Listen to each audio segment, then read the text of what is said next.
We're going to die. We're going to die. I know it. We're not going to die. I've flown by instruments dozens of times, and I haven't even had a close call. You're not even looking where you're going. It would make me feel a lot better if you at least looked out the window.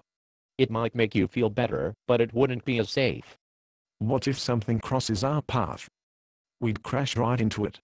Well, first of all, we're in zero visibility flying conditions. That means that, if something is close enough for us to see, it would be too late for us to avoid a crash. That's very comforting. Thank you. I'm not saying that to scare you. It's just a fact of life. With zero visibility, you literally can't see where you're going.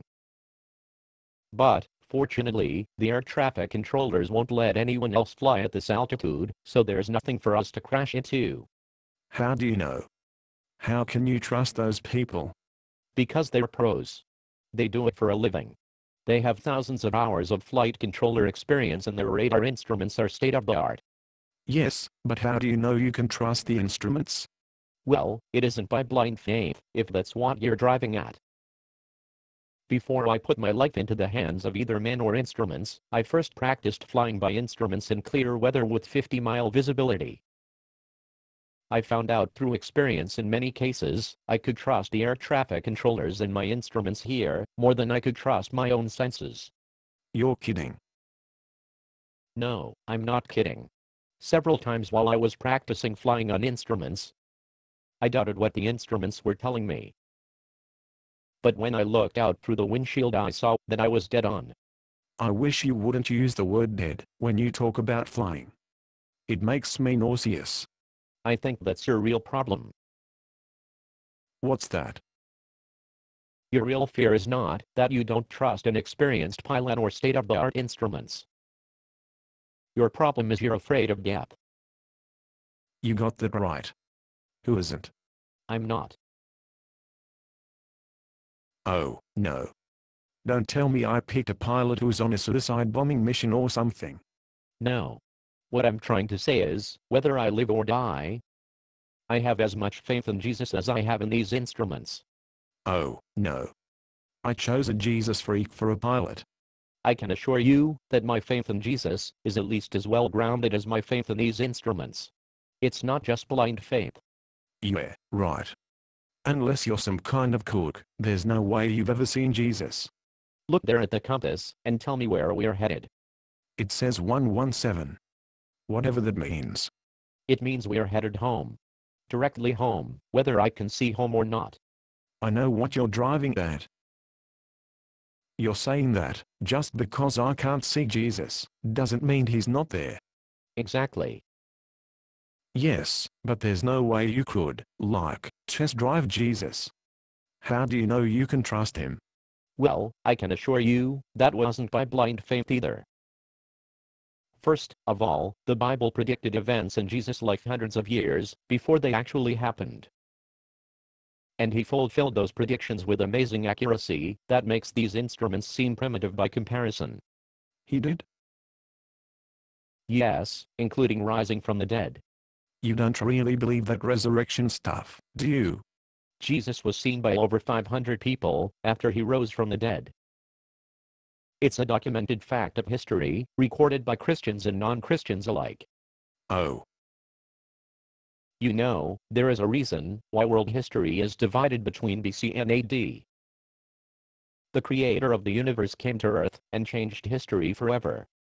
Yes, but that happened 2,000 years ago. Nobody has seen him since. How can you put your trust in someone nobody can see? You know, I have never met a single one of those air traffic controllers, but because so many other pilots have successfully put their trust in them, I would be a fool if I refused to trust them. The same is true for my instruments. I have never seen the computer logic that goes into those instruments, but so many people have successfully put their trust in their lives and their care, that I would be a fool if I flew without them. So, you're calling me a fool? No, what I'm saying is, you ought to try what I did when I practiced flying on instruments. What's that? When I was practicing flying by instruments, I would fly from one city to another without looking out the window. I would practice in clear weather and build my confidence and trust in them, so that when the weather got soupy like this, trusting them was second nature to me. You're saying I can do that with Jesus? Yes. I'm saying you can build your confidence in him, step by step by step. Give me a step, for example. Step. I wish you wouldn't keep saying that word while we're in a plane. Are you sure I can trust in Jesus? As sure as anything in the universe. Alright. Alright, I'll do it. But not right now. Right now I'm too scared to do anything but be scared. Then, say a quick prayer to Jesus. Say something like this.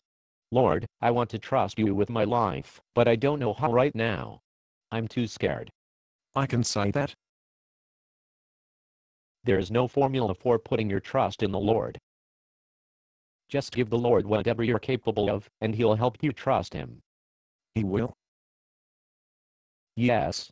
But it has to be genuine intention, to put your life into his hands. Okay.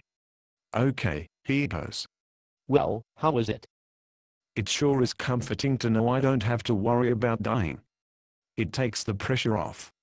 Trust is an amazing thing. Now can we head to the runway and go home? Wrong. I'm already home. Based on a play by Bob Snook. Conditions for use: do not sell any part of this script, even if you rewrite it. Pay no royalties, even if you make money from performances. You may reproduce and distribute this script freely, but all copies must contain this copyright statement.